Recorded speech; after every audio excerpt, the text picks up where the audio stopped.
எத்தனையாயிரம் மக்கள் பாதிக்கப்பட்டார்கள், எத்தனை பேர் உயிரிழந்து போனார்கள், எவ்வளவு பெரிய சொத்துக்கு சேதம் ஏற்பட்டன்றது எல்லாருக்குமே தெரிஞ்ச விஷயம்.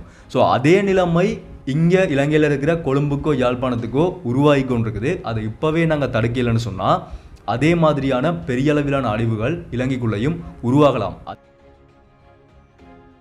அடுத்து வரப்போகிற 36 மணி நேரத்துக்கு, அதாவது அடுத்த 3 நாளைக்கு இலங்கைக்குள்ள 150 மில்லிமீட்டருக்கும் அதிகமான மழை பெய்ய போது, கடும் காற்று வீச போது, இடிமின்னல் தாக்கங்கள், கடல் கொந்தளிப்பு வரைக்கும் இலங்கைக்குள்ள ஏற்பட போகிறதா வளிமண்டலவியல் திணைக்களத்தால் இப்போ ஒரு ரெட் அலர்ட், சிவப்பு எச்சரிக்கை இலங்கைக்கு விடுக்கப்பட்டிருக்குது.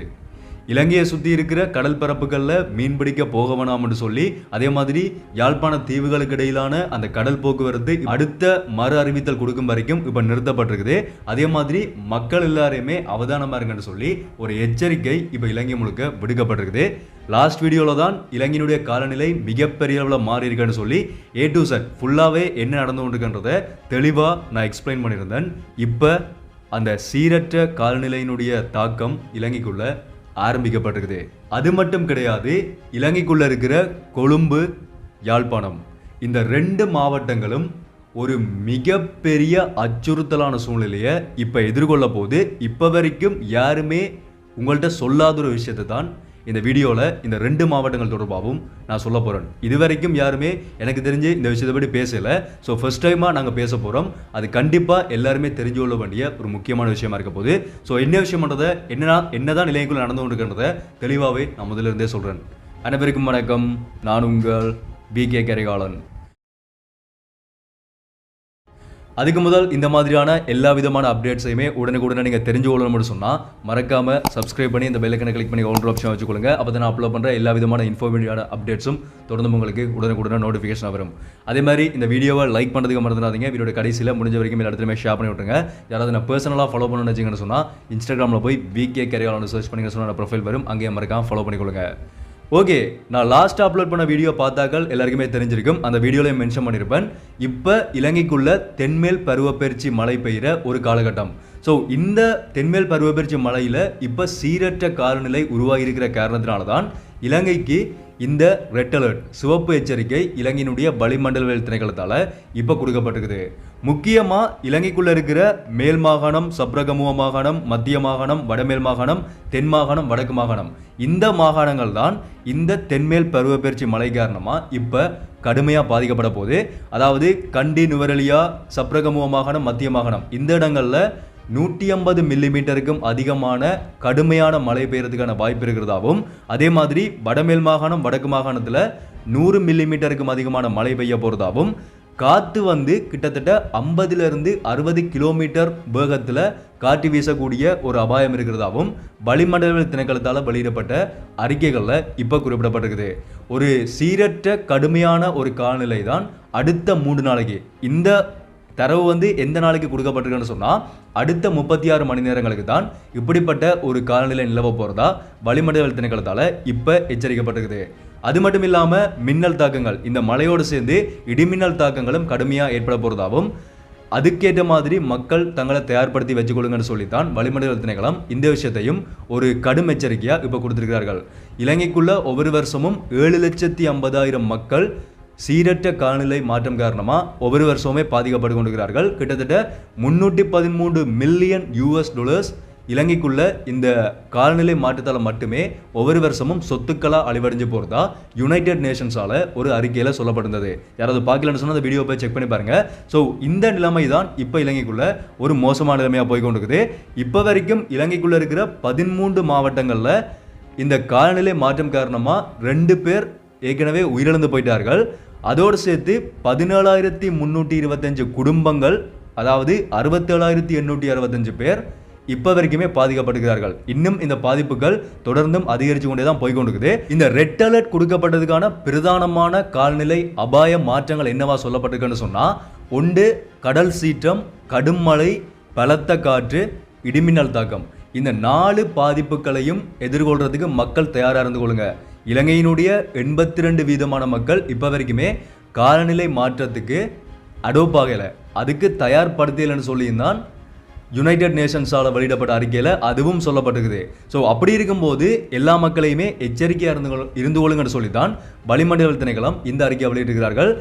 கொழும்புலையும் சரி யாழ்ப்பாணத்திலையும் சரி இலங்கையை சுற்றி இருக்கிற கடல்களுக்கு யாரையுமே மீன் பிடிக்க போக வேண்டாம், அடுத்த மறு அறிவித்தல் கொடுக்கும் வரைக்கும் மீன் பிடிக்கிறதுக்கு யாரையுமே போக வேண்டாம்னு சொல்லி வளிமண்டல திணைக்களம் எச்சரிக்கை விடுக்கப்பட்டிருக்குது. சொல்லப்போனால் தடை விதிக்கப்பட்டிருக்குது. அதே மாதிரி குறிக்கட்டுவானிலிருந்து நெடுந்தீவு யாழ்ப்பாணத்துக்கு தீவுகளுக்கான கடல் போக்குவரத்துகள் மறு அறிவித்தல் கொடுக்கும் வரைக்கும் இப்போ நிறுத்தப்பட்டிருக்குது. அதுவும் ஒரு முக்கியமாக நோட் பண்ண வேண்டிய ஒரு மிக முக்கியமான விஷயமா இருக்குது. அந்த அளவுக்கு கடல் கொந்தளிப்பு எந்த நேரத்தில் எப்படி மாறும்ன்றது தெரியாத நிலைமையில தான் இப்போ இலங்கையை சுற்றியுமே போய்கொண்டிருக்கிறதா வளிமண்டலவியல் திணைக்களம் இந்த எச்சரிக்கையை கொடுத்திருக்கிறார்கள். இது ஒரு பதற்றப்படுத்தக்கூடிய ஒரு விஷயம் கிடையாது, பதற்றப்படுத்துறதுக்காக சொல்லப்படுற நியூஸ் கிடையாது. ஏன்னு சொன்னால் எல்லாருமே நியூஸ் வெப்சைட் பார்த்தீங்கன்னு சொன்னாலே, நியூஸை கேட்டிங்கன்னு சொன்னாலே எல்லாமே இப்போ சொல்லப்பட்டு கொண்டு தான் இருக்குது. இந்த காலநிலை மாற்றத்தை எதிர்கொள்றதுக்கு தயாராக இருந்து கொள்ளுங்க, இப்படிப்பட்ட நிலைமையில தான் போய்கொண்டுகின்றதான் இந்த தரவுகள் இருந்தெல்லாம் இப்போ சொல்லப்பட்டு கொண்டிருக்குது. ஸோ இப்படிப்பட்ட ஒரு நிலைமையில தான் இலங்கையினுடைய காலநிலை மாற்றம்ன்றது இப்போ குறிப்பிட்ட இந்த காலகட்டத்துக்குள்ள அடுத்த 3 நாளைக்குள்ளையும் இப்போ இருக்கிற இந்த நிலைமையிலையும் போய்கொண்டிருக்குது. அடிக்கடி வீதிகளில் மரங்கள் முறிஞ்சு விழுகிறது. இப்போ கூட ஒரு நியூஸ் பார்த்துருந்தேன், யாழ்ப்பாணத்தில் ஒரு வீட்டுக்கு மேலே பனை மரம் முறிஞ்சு விழுந்ததாகவும் ஒரு செய்தி வந்திருந்தது. அதே மாதிரி புத்தளத்தில் அந்த இறந்து போன 2 பேருமே மரம் முறிஞ்சதால் இறந்து போனதாக தான் அதுலேயும் ஒரு செய்தி வெளியிடப்பட்டிருந்தது. அதே மாதிரி கொழும்புல வெள்ளப்பெருக்குகள் இப்போ ஏற்பட்டிருக்கதா சொல்லப்படுகிறது. அதை பற்றி தான் அடுத்ததாக சொல்ல போகிறேன், அதை டீட்டெயிலாக சொல்கிறேன். ஸோ அதே மாதிரி இந்த மாதிரியான ஒரு சூழ்நிலையில் தான் இப்போ இலங்கையினுடைய காலநிலை மாற்றம் போய்கொண்டிருக்குது. இப்போ மலையக பிரதேசங்கள் எல்லாம் அடிக்கடி இனிமேல் மண் சரிவுகள் ஏற்படுறதுக்கான அபாயங்கள் இருக்குது, வெள்ளம் பெருக்கி ஏற்படுறதுக்கான அபாயங்கள் இருக்குது. இந்த மாதிரியான எல்லா விதமான சிக்கல்களும் தான் இந்த காலநிலை மாற்றத்தால் இப்போ உருவாக போகுது. அதே மாதிரி இன்னொரு முக்கியமான விஷயம் என்னென்னு சொன்னால், ஆறுகளினுடைய நீர்மட்டம் அதிகரிச்சிருக்கிறதாகவும் சொல்லப்படுகிறது. குளங்களினுடைய நீர்மட்டம் இனிமேல் அதிகரிக்க ஆரம்பிக்கும். அந்த குளங்களை அணைகள் திறந்து விடுறப்படியா அந்த அணைகள் போகக்கூடிய அந்த நீர் போகக்கூடிய ஏனைய பின்தங்கிய பிரதேசங்களும் அதனால கண்டிப்பாக பாதிக்கப்படும். வடமாகாணத்தில் அது மிகப்பெரிய பாதிப்பை போன வருஷமும் ஏற்படுத்தியிருந்தது. இரண்டமடு குளம் திறந்தபடியா கிளிநொச்சி மாவட்டத்தில் இருக்கிற பின்தங்கின மாவட்டங்கள் எந்த அளவுக்கு பாதிக்கப்பட்டது ஏற்கனவே எல்லாருக்குமே தெரிஞ்ச விஷயம். ஸோ அந்த மாதிரியான பாதிப்புகளும் இனி அடுத்தடுத்த நாட்களில் ஏற்படுறதுக்கான வாய்ப்புகள் இருக்கிறதாவும் ஒரு விஷயம் இப்போ எச்சரிக்கையாக சொல்லப்பட்டு கொண்டிருக்குது. ஸோ ஓகே, இவ்வளவும் தான் இந்த காலநிலை தொடர்பாக இப்போ இலங்கைக்குள்ளே ஏற்பட்டிருக்கிற முன்னெச்சரிக்கையாக இருக்க சொல்லி வளிமண்டல திணைக்களத்தால் சொல்லப்பட்டிருக்கிற முக்கியமான விஷயங்கள். அடுத்ததாக இப்போ வரைக்குமே யாருமே பேசாத ஒரு முக்கியமான விஷயத்துக்கு வர போகிறோம். இலங்கையினுடைய கொழும்பு மாவட்டம், யாழ்ப்பாணம் மாவட்டம் ரெண்டுமே எவ்வளவுக்கு முக்கியமான மாவட்டங்கள்ன்றது எல்லாருக்குமே தெரிஞ்சிருக்கும். இந்த 2 மாவட்டங்களும் இனிமேல் ஒரு சின்னதாக கொஞ்சம் மழை பெய்தாலும் வெள்ளப்பெருக்கு ஏற்படுறதுக்கான அபாயம் இருக்கிறதா ஒரு எச்சரிக்கை இப்போ கொடுக்கப்பட்டிருக்குது.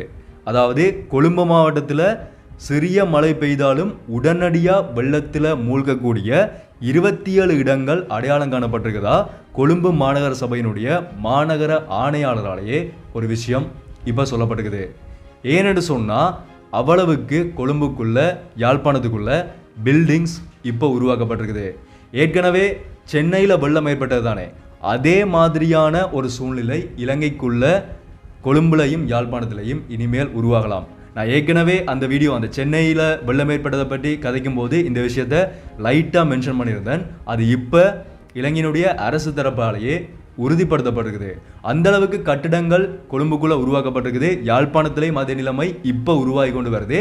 சரியான முறையிலான வடிகால் அமைப்பு இல்லாததால் கண்டிப்பாக இனிமேல் சின்ன மழை பெய்தாலும் டக்கண்டு எல்லா இடத்துலையுமே வெள்ளங்கள் ஏற்படுறதுக்கான வாய்ப்பு இருக்குது. அது நடந்து கொண்டும் இருக்குது, கொழும்புக்குள்ளே நடந்து கொண்டும் இருக்குது. எத்தனையோ வீதிகள் வெள்ளப்பெருக்கால மூடப்பட்ட செய்திகளையும் இப்போ எங்களால் பார்க்கக்கூடிய மாதிரி இருக்குது. அதே மாதிரி இந்த பிளாட்ஃபார்மில் இருக்கக்கூடிய கடைகளுக்குள்ள கூட தண்ணி போய் அது எல்லாமே பாதிக்கப்பட்ட நிலைமையில் இப்போ அந்த இடங்கள் போய்கொண்டிருக்குது. முக்கியமாக மருதானை எல்லாம் ஒரு மிக மோசமான சூழ்நிலைக்குள்ள தான் இனிமேல் கொஞ்சம் மழை பெய்தாலும் ஒரு மூழ்கக்கூடிய அபாயம் இருக்கிறதா அந்த கொழும்பு மாநகர சபை ஆணையாளரால் ஒரு எச்சரிக்கை இப்போ கொடுக்கப்பட்டிருக்குது.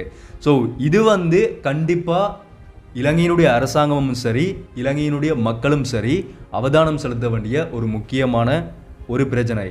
இங்கே எத்தனை கட்டிடங்கள் உருவாக்கப்படுறது அபிவிருத்தி செய்கிறதெல்லாம் அது எல்லாமே தப்புன்னு சொல்ல வரையில, அதுக்கேற்ற மாதிரியான வடிகால் அமைப்புகளும் அங்கே உருவாக்கப்பட்டதான். ஏன்னு சொன்னால் நாங்கள் மட்டும் கிடையாது, ஒட்டுமொத்த சொல்லப்போனால் உலகமே படித்தது, ஒட்டுமொத்த இந்தியாவுமே படித்த விஷயம் என்னென்னு சொன்னால் சென்னையில் ஏற்பட்ட அந்த மிகப்பெரிய வெள்ளம், எத்தனை ஆயிரம் மக்கள் பாதிக்கப்பட்டார்கள், எத்தனை பேர் உயிரிழந்து போனார்கள், எவ்வளோ பெரிய சொத்துக்கு சேதம் ஏற்பட்டன்றது எல்லாருக்குமே தெரிஞ்ச விஷயம். ஸோ அதே நிலைமை இங்கே இலங்கையில் இருக்கிற கொழும்புக்கோ யாழ்ப்பாணத்துக்கோ உருவாகி கொண்டிருக்குது. அதை இப்போவே நாங்கள் தடுக்கலைன்னு சொன்னால் அதே மாதிரியான பெரிய அளவிலான அழிவுகள் இலங்கைக்குள்ளேயும் உருவாகலாம். அதுக்கான ஒரு எச்சரிக்கை தான் இது. ஏன்னு சொன்னால் இங்கே வந்து கழிவு முகாமைத்துவம், வடிகால் முகாமைத்துவம், இது ரெண்டுமே எல்லா இடங்கள்லையுமே கட்டாயமாக அவதானம் செலுத்தப்பட வேண்டிய ஒரு முக்கியமான விஷயம். அதுவும் இப்போ உருவாகி கொண்டிருக்கிற காலநிலை மாற்றத்துக்கு கண்டிப்பாக எல்லாருமே இதை அவதானம் செலுத்தி அதை சரியான முறையில் அமைக்க வேண்டியது அவர்களினுடைய பொறுப்பு. ஸோ அதை வந்து சரியான முறையில் அமைச்சா தான் நாங்கள் அபிவிருத்தியை என்னதான் செஞ்சாலும் எங்களால் இயற்கை பேரழிவுகளிலிருந்து எங்களை பாதுகாத்துக் கொள்ள முடியும். கொழும்புக்குள்ளேயும் யாழ்ப்பாணத்துக்குள்ளேயும் பெரிய அளவிலான இந்த மாதிரியான வெள்ளப்பெருக்குகள் வருமா இருந்தால் கண்டிப்பாக பெரிய அளவிலான அழிவுகள் ஏற்படும். அதே மாதிரி பெரிய அளவிலான தடைகளும் ஏற்படும். அது எல்லாருக்குமே தெரியும். ஸோ ட்ராஃபிக் ஆகும். அதே மாதிரி அங்கே இருக்கிற மக்களினுடைய சாதாரண வாழ்க்கை தரம் பாதிக்கப்படும். இந்த மாதிரியான பிரச்சனை எல்லாமே உருவாகும். ஏன்னு சொன்னால் எல்லாமே நிறைய இடங்கள் வந்து அண்டர் கிரவுண்டில் இருக்கிறபடியாக கண்டிப்பாக அப்படியான பாதிப்புகளும் உருவாகிறதுக்கான வாய்ப்புகள் அதிகமாக இருக்குது. ஸோ இதை அவதானம் செலுத்தி சரியான முறையில் அரசாங்கம் இதுக்கான நடவடிக்கை எடுத்தால் தான் இந்த 2 மாவட்டங்களுக்கும் இப்போ இருக்கிற இந்த எச்சரிக்கை வந்து நிலைமை கொஞ்சம் மாற்றப்படும். ஸோ இது யாருமே இப்போ வரைக்குமே சொல்லாத விஷயம், நான் தான் ஃபர்ஸ்ட்டாக சொல்கிறேன். ஸோ என்ன சொன்னால் நான் பார்த்த விஷயங்களை வச்சு சொல்கிறேன், எங்களுக்கு கிடைச்ச நியூஸ் அப்டேட்ஸை வச்சு நான் சொல்லி கொண்டிருக்கிறேன். ஸோ அதனால் கண்டிப்பாக எல்லாருமே அவதானம் செலுத்துங்க. முக்கியமாக மக்களும் இதில் வந்து அவதானமாக இருந்து கொள்ளுங்க. இது வந்து ஒரு பதற்றத்தை, திரும்பவும் சொல்கிறேன், ஒரு பதற்றத்தை ஏற்படுத்தணுமெண்டோ இல்லாட்டி பயப்படுத்தணுன்றதுக்காகவோ சொல்கிற விஷயம் கிடையாது. நடக்கிற மாதிரியே நான் உங்கள்கிட்ட சொல்கிறேன். என்ன சொன்னால் எனக்கு மற்றகள் மாதிரி அதை சமாளித்து மூடி மறைச்சு இல்லாட்டி டியூரேஷன் அதிகரித்து வீடியோ வந்து கொண்டு போகணுன்ற எந்த நோக்கமுமே எனக்கு கிடையாது.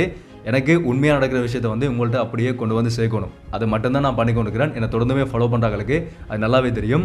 ஸோ அதனால் இது ஒரு பதற்றத்தை ஏற்படுத்துகிற ஒரு வீடியோ கிடையாது. அந்த விஷயத்தை வந்து நான் உங்கள்கிட்ட அப்படியே கொண்டு வந்து சேர்த்துருக்கேன். இதுக்கு மேலே முடிவெடுக்க வேண்டியது உங்களுடைய கையில் இருக்குது. ஸோ இந்த விஷயத்தை தெரியப்படுத்துறதுக்காக தயவு செய்து இந்த வீடியோவை எல்லா இடத்துலையுமே முடிஞ்ச வரைக்கும் ஷேர் பண்ணுங்கள். அப்போ தான் அவர்களும் இதுக்கேற்ற மாதிரி அவதானமாக இருந்து கொள்வார்கள். இதை பற்றின உங்களுடைய கருத்துக்களை நீங்கள் தாராளமாக கீழே இருக்கிற கமெண்ட்டில் சொல்லலாம்.